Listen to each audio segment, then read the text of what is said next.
Hello, dear friends and family through adoption. It's so good to be with you this morning. I'm so grateful that you tuned in to this podcast. And here in Indiana, we've had some funny things happening with the weather. 5 days ago, it was all green and the daffodils were coming up.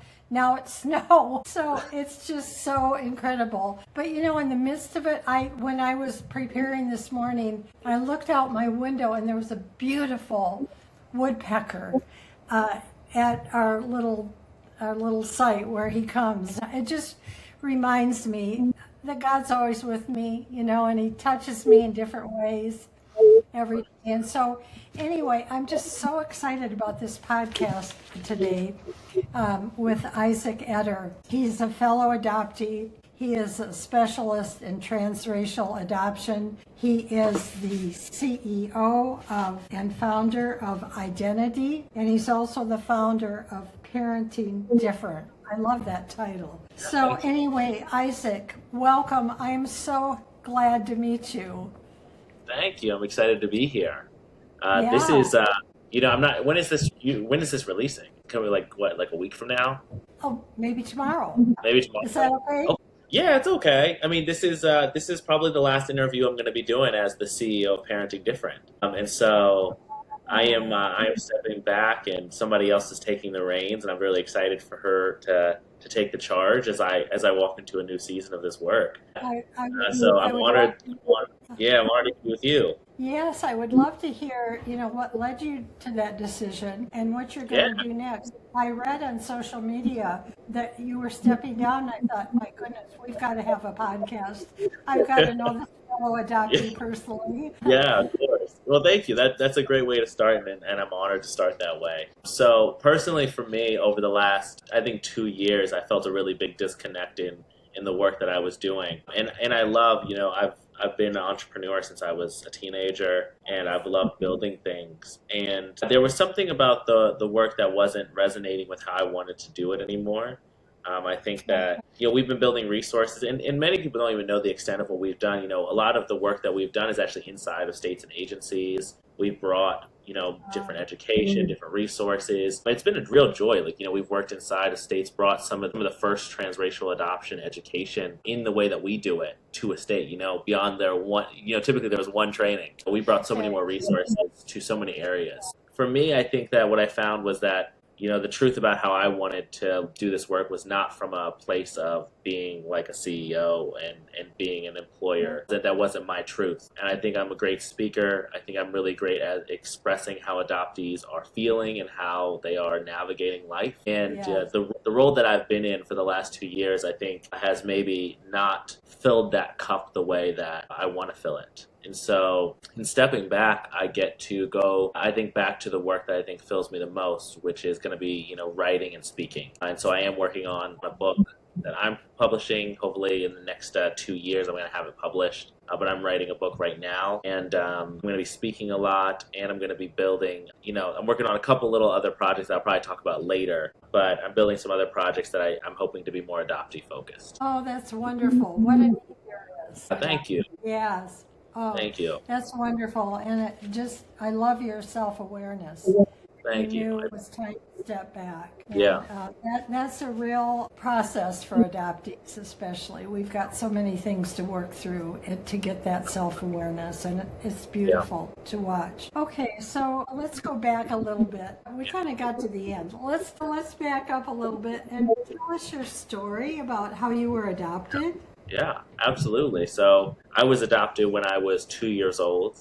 My birth mother struggled with different forms of poverty, and one of them being homelessness and having to figure out where we would be, where we would sleep. And it's a hard part of my story. Being raised with my birth mother for almost 2 years, I think it brings up a lot of different feelings. There's gratefulness in that. There's pain in that. I randomly got emailed by the social worker who did my adoption. She was my mother's social worker, actually, which was crazy. She emailed me out of the blue 2 years ago, maybe now. And one of the things that she told me was that, me and my mother slept on a couch together. And, for me, that's always been really sweet. That's always been a really sweet memory. In all of the pain and frustration that I think we as adoptees find, especially towards our birth mother, there's something that's always come back to a moment of joy and peace and sweetness. The thought of almost 2 years of us sleeping on a couch together. And Yeah, beauty in the midst of brokenness, 100%. And so, so part of my story that I think I really value, to be honest. And so, after that season, there was issues, and there wasn't going to be housing. There was only housing for certain people, and that led to just deciding that adoption was the last option, as is the case with many of us. You know what I mean? No matter when we relinquished, I think that our birth parents, this in a sense was their last option. They might have weighed all the options, and just this is where it landed. And that was my story 100%. And so I got brought to a small adoption agency in Richmond, Virginia, when I was almost 2 years old. And that same day, my parents went to inquire about adoption. So pretty unique story, right? Yeah. So same day. Yeah, absolutely. And the adoption agency that I was adopted through did not usually do toddler placement. So I was 2 years old. And especially at this time, in adoption was really what you did. You know what I mean? And so this adoption agency really only did infant adoption. So I was their only 2-year-old. I was one of the first children, shown to my parents. I think, as they're looking through who they maybe could adopt, the agency is trying to push me on them. And thankfully, I think I was a pretty cute baby, so it worked. And so within a month, actually, I moved into their house. Aww. And so it was a quick process from that day to being in the house that I was adopted in. And, as you mentioned, I'm a transracial adoptee, so I'm Black and my parents are white. Yes. And so my upbringing also had those experiences. But the beginning of my story is kind of that 2 years of chaos, beauty, tragedy, and hope. You know what I mean? And hope, right? Hope for a better future. I think they were all in those first 2 years of my life. So, is your birth mother still alive? And do you have any contact with her? Yeah, so she is still alive, and we do have limited contact. So we've never had, I think, a super deep relationship. And, at the point I think I am in the journey, if any of my birth family wanted a deeper relationship, I would be open to it. But I think at the point that it is at now, that might not be on the table the same way. Yeah. Though I am very open to the ideas of it. And certainly I've put, my nets out there to open up the door. But I think that, as you know, and as many adoptees know, that goes so many ways because it's so complicated. Adoption is complicated for everybody. It's painful for everybody. And, reunion brings up a lot for everybody. Oh, it does. The birth mother hasn't done her work like you have done. If she hasn't had that opportunity, I should say. That sounded rather judgy. If she hasn't had that opportunity to get help, then she's probably not going to be able to receive. At least 100%. Yeah, and it is an opportunity, and it is hard too. You've done so good at writing these experiences that we have as adoptees, and obviously living them yourself. There's so many things that we go through. Oh yeah, of course. There's so many things that we go through on the adoptee side, and there's layers to the pain. So there's layers to the initial wound, the initial loss, and there's layers to the grief that comes after it. And so I can only imagine on the other side the layers of pain and grief that exist as a birth parent. And there are some birth parents that talk really wonderfully and powerfully about this. But, I can't imagine what she might be navigating as my birthday comes around for her. I turned into an adult for her. As I had a child, what her emotions would be around that. And so there's all these ways in which grief shows up for her as they've shown up for me that I do try to be conscious of as I still navigate my own feelings. Well, that's a very mature way to look at it. And, boundaries, it sounds like boundaries are very important to you. And, staying within those boundaries. Maybe inching a little bit, but still staying within them, right? Because you're the type of person that wants to grow. You're growing all the time. And so absolutely.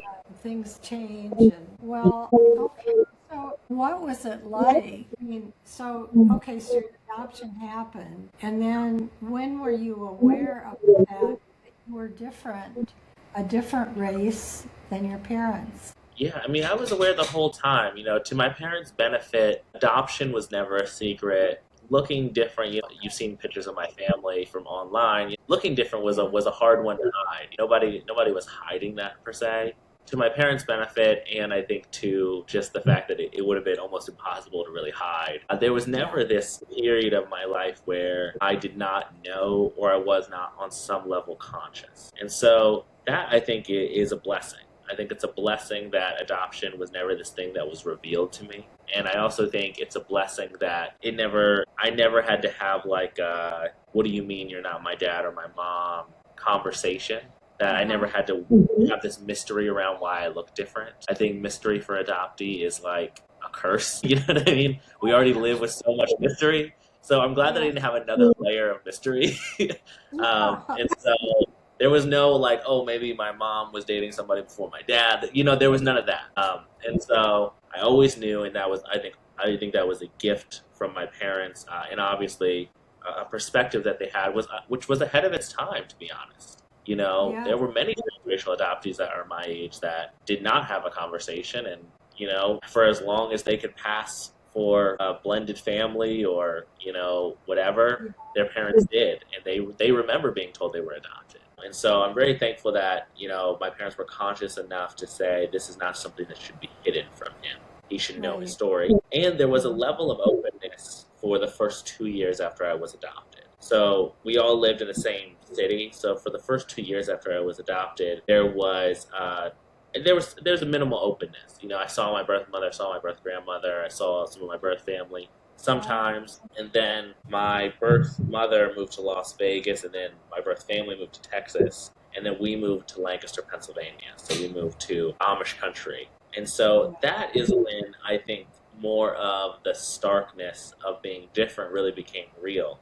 Because we moved from more diverse area and also a level of openness to no openness, much less diversity, really being one of the only kids of color, and the other kids of color were also adopted. And so that switch that happened when I was around 5 was really when it switched from I look different and now I'm isolated to I just look different. And that isolation, I think, is really what brings on some of the challenges that come with trying to understand who you are, right? It's one thing when you look different, you're growing up in a diverse community, and at least you have some mirrors. But to be so young and to move to an area where all of that was gone, I think really led to the complications in understanding. Well, I hear the story. So how, I'm curious, I mean, you're a churchgoer, I think.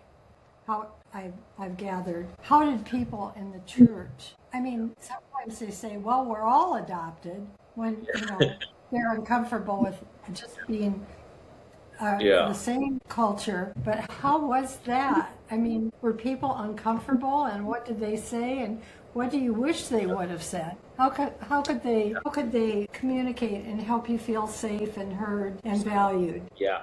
Well, I grew up in the church, definitely. And so, in the church that I grew up in, there were only, the only people of color were adopted people. And so, when I typically talk about my experience growing up in the church, my experience around being a person of color was an automatic assumption with adoption, which I think is a unique, interesting framework, right? Wow. Whereas that I think it would have been more surprising to see a person of color that was not adopted at our church than it would have been to see a person of color who was adopted. And I think that's a challenging thought, that there could be a community that feels kind of closed off to a point to where running into people of a different race would be unexpected unless they were adopted.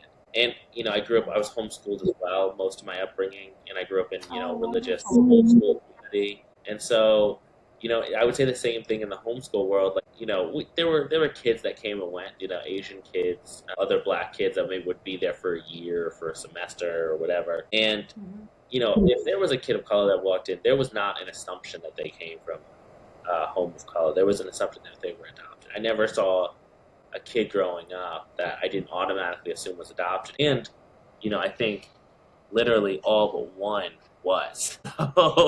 And so it meant that I think diversity and kind of creating environments that are welcoming to all people was not something that was truly a part of my upbringing, right? Which is challenging to the environment, right?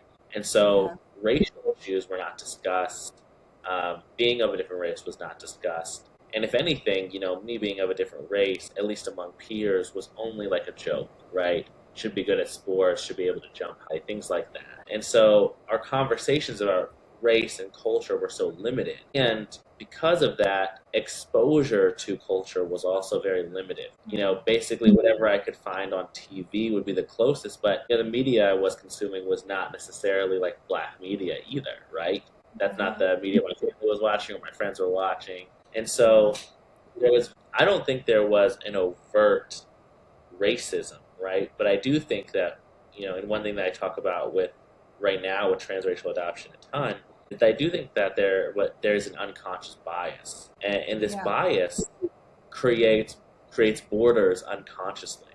Because I'm sure that if at that time I talked to anybody at the church, any of the church leadership, they would not have said, people of color are not welcome, right? They would not have said Black people aren't welcome in the church, right? That wouldn't have been their narrative. But nothing about how they were operating would have made a person of color feel welcome, right?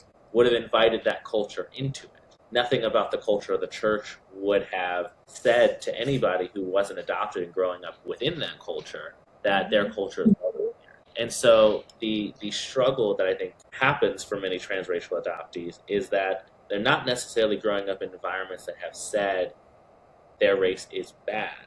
But because they've never seen people that look like them, they haven't seen adults in authority positions that look like them, their unconscious bias around people that look like them becomes very complicated. Because that's how unconscious bias really forms. It's what we don't know. It's what we don't see. And then it's the stereotyping in the media that gets to shape our judgment about people, right? And if media is shaping my judgment around people that look like me, well, let's think about what was going on in 2000s and some tens, early 2010s. The narrative around people of color was not super positive because of some of the racial movements that were happening. And so these unconscious biases, I think, got put on me, and I know they got put on peers around me. That must have really hurt. Yeah, absolutely, especially as you get older. As you get older and you're trying to make sense of who you are, I was trying to make sense of who I am as a person of color, as a Black man who is navigating the world as a Black man, which is, I think, a complex transition for many transracial adoptees to go from living in their home, living in a bubble, to now navigating a world that does not see their parents as white, right? Does not see them as an adoptee. Nobody who I met at college, it wasn't like I introduced myself like, hey, I'm adopted by white parents, you know what I mean? And so... Adoptees don't do that, right? We don't even tell people we're adopted. Many times.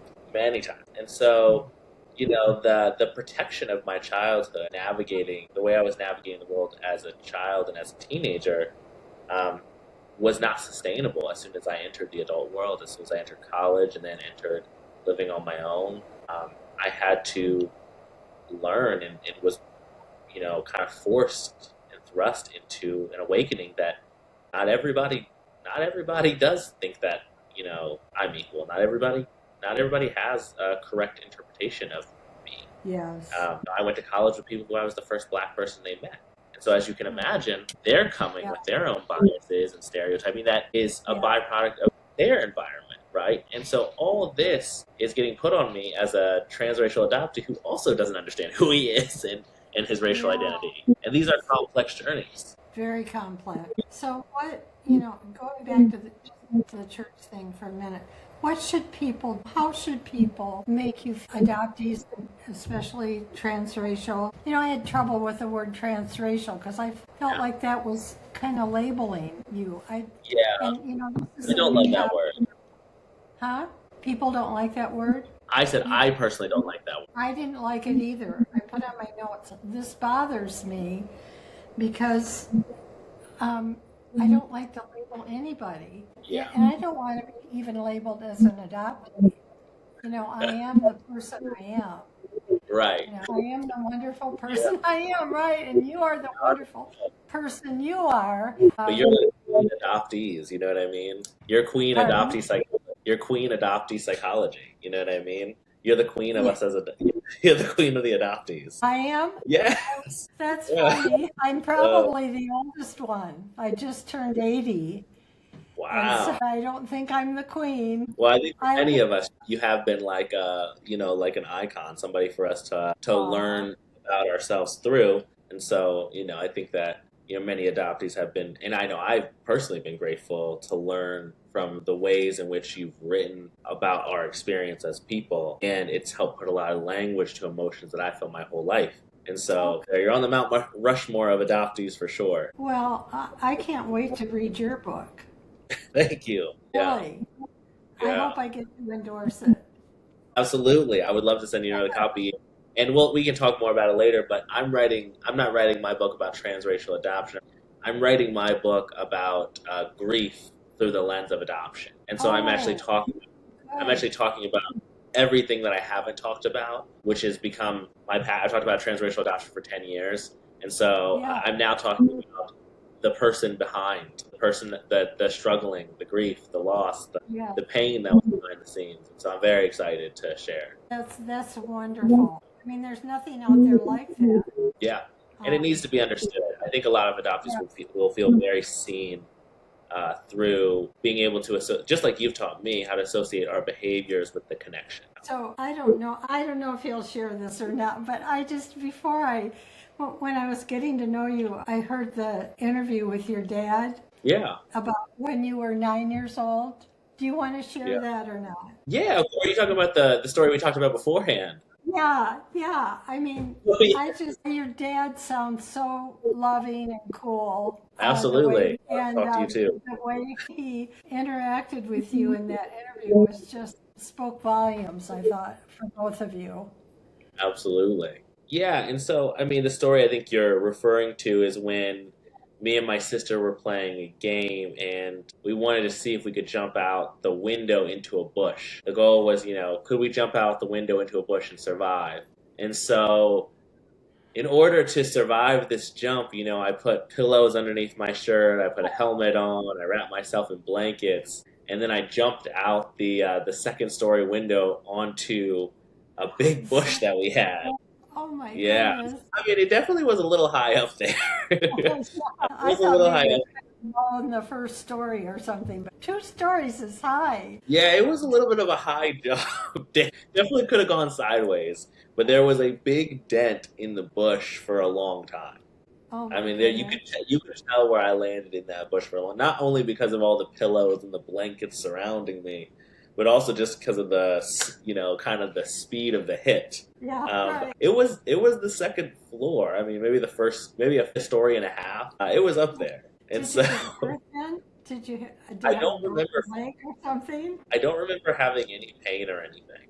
No broken leg. I think I kind of landed like straight into it. I think if anything, scratches on my legs, but it was a surprising pain situation. I don't think anybody found out until maybe somebody heard the thud of me crashing into the bush. My goodness.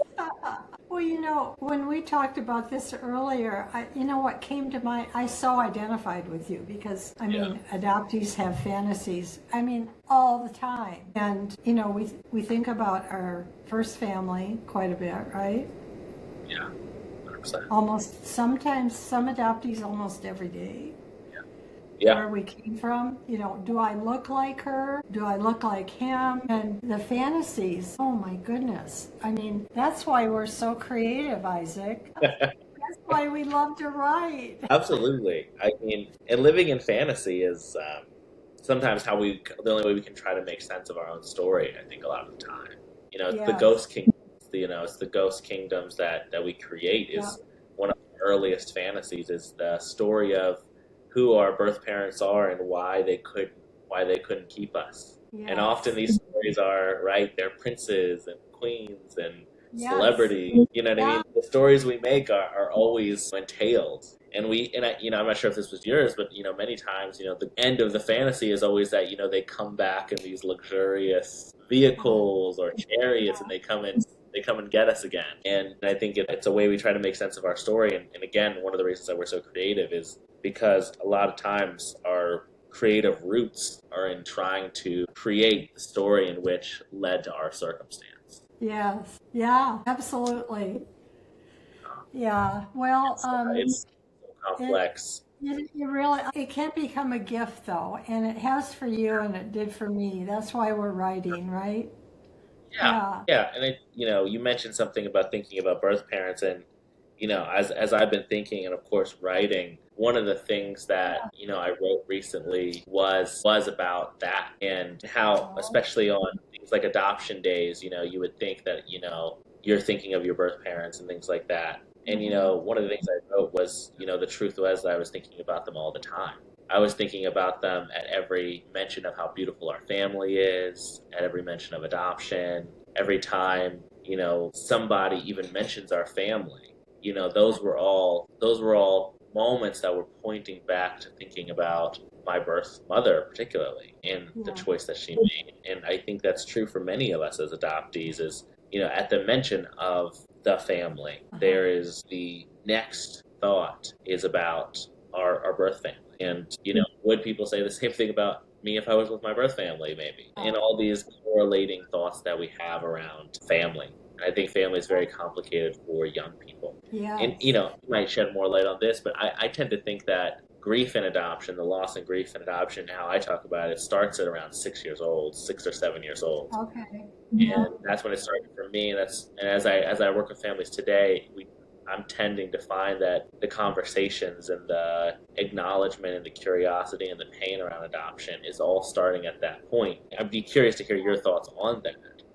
Have you found that as well, that that it's happening much younger than people are maybe thinking? Yes. I mean, I think for my story, I can't even share because I was so mixed up. I had attachment disorder and all that Mm. stuff. I don't have a current answer for that, Isaac. You're more Okay. the expert on that. I haven't been out in the field. I've been writing, but at my age, I'm not traveling anymore. So I don't have the pulse that you do. So, I mean, let me ask you this. If there is a young adoptee, like maybe a 6-year-old, listening in the car or, on the way to school, or if there are teenagers listening and they're really struggling, both with adoption and with their race, what would you say to them today? I think that, especially if you're young and you're struggling, thinking about a 6-year-old is to keep being curious. I mean, I think if you're listening to this in the car, or if your parents would allow you to listen to this, you have parents who are open, parents Yes. who are open to conversations, who are open to learning, who are open to being there with you.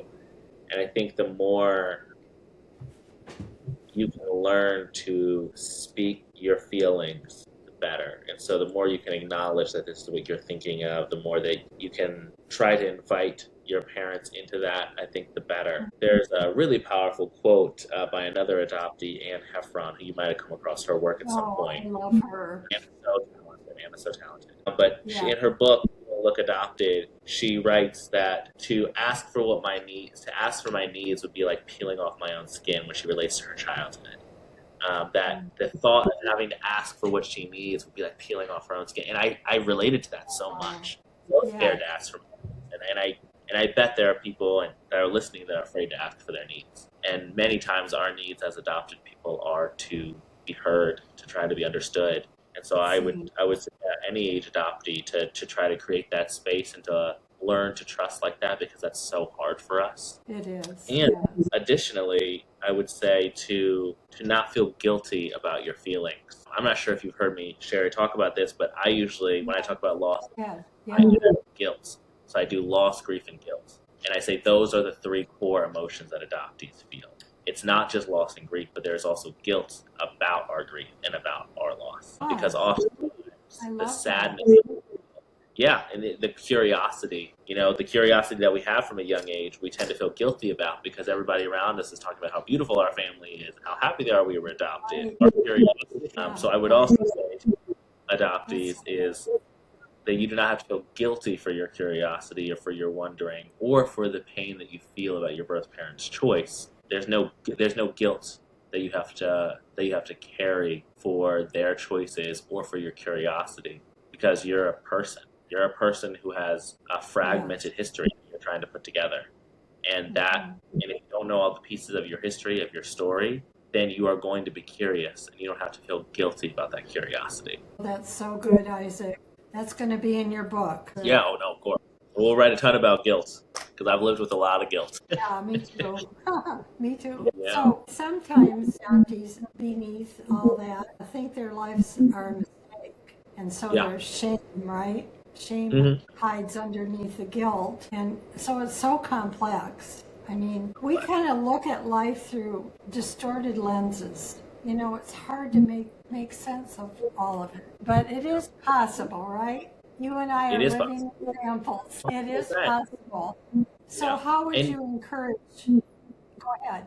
Well, all I was going to ask was, do you find that writing for you has allowed that distortion to maybe rise, that there's been like healing and maybe clarity in because you've written many books now. Have you found that on the other side of writing that you're continually getting able to kind of rise through that distortion? Yes, that's a great question. Yeah, I am going to rise in June to the distortion that my birth family wasn't that great, at least my birth father. But I'm going to meet my brother, and that's going to be rising to a new occasion in Portland.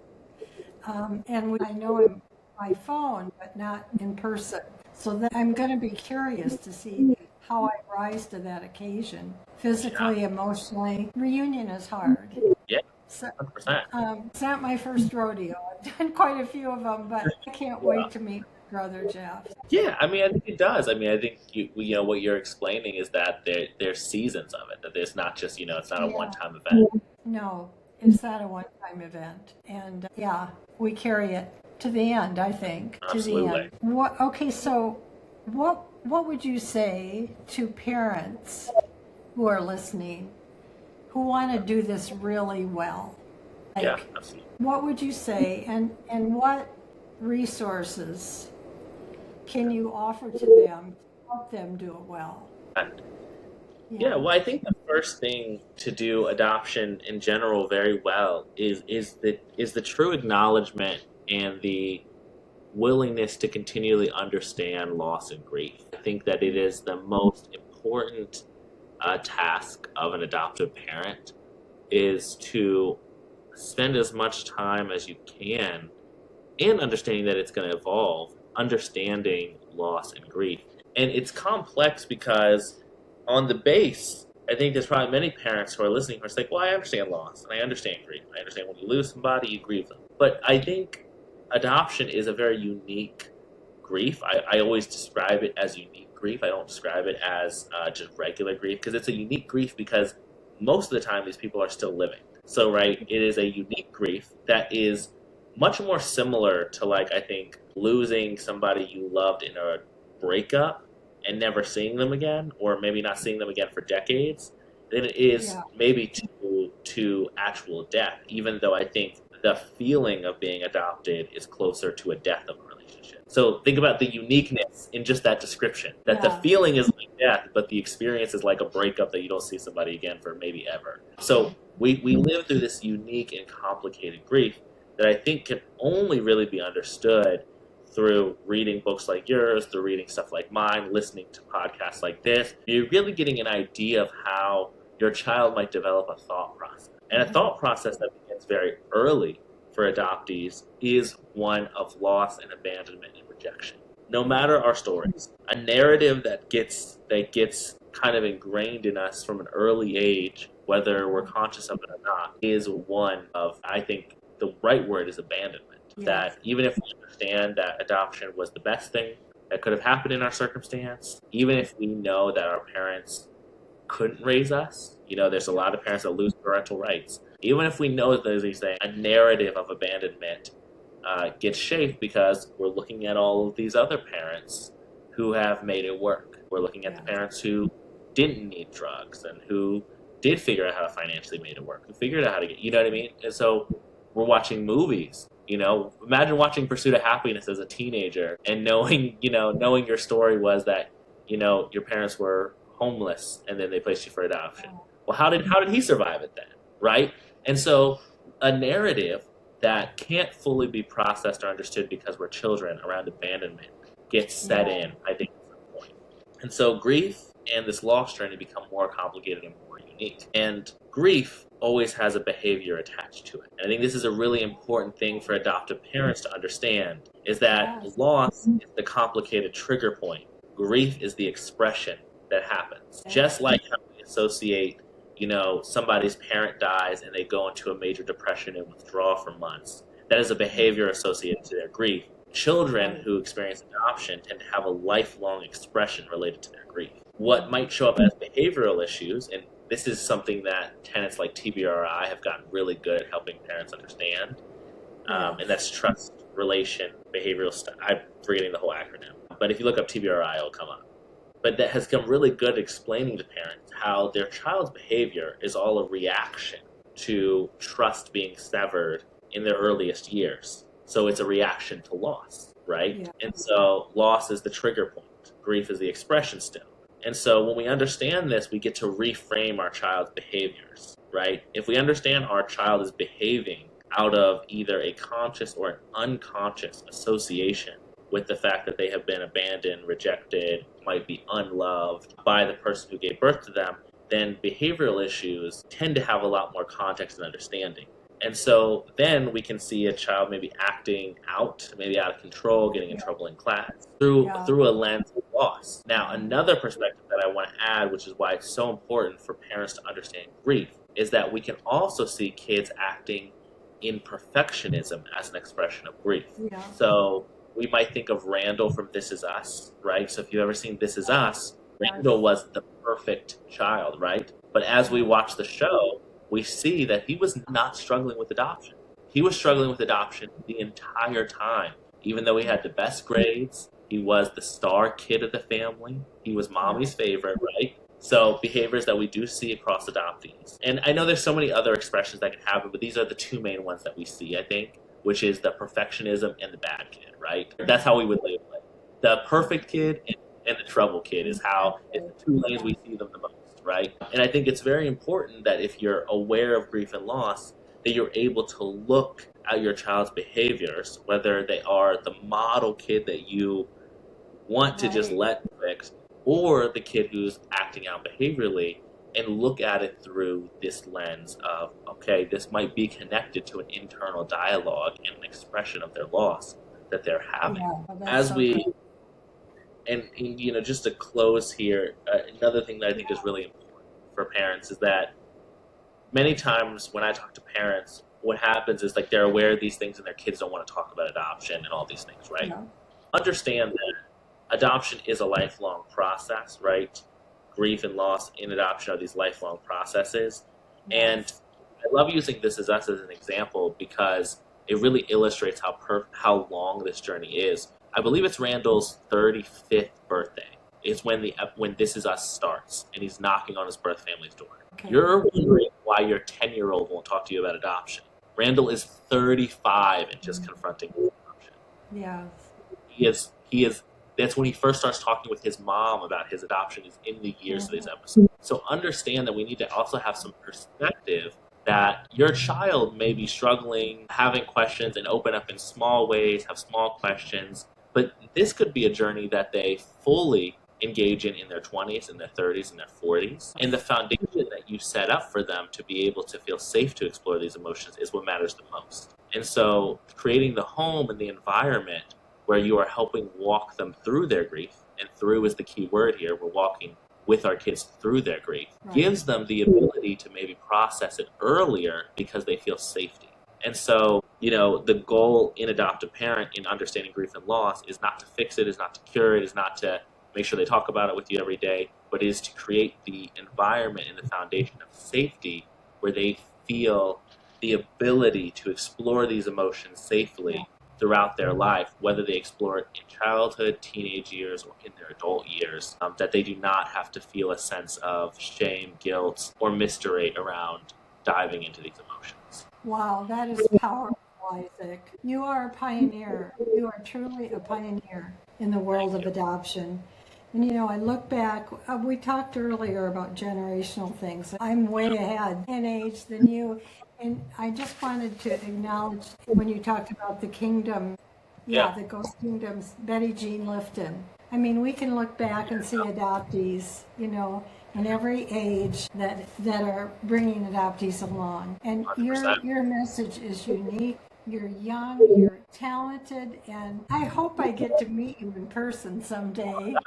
That'd be such an honor to meet you in person. Big adoptee hug. Yeah, likewise. Thank you so much for joining me, Isaac. Well, thank you. I can't thank you enough. I should have pulled it out, but your book here, it lives with a million tabs. It lives on my 20 things because I refer back to it so often. I pull it out for parents and presentations. It's I call it one of my Bibles of adoption. You know what I mean?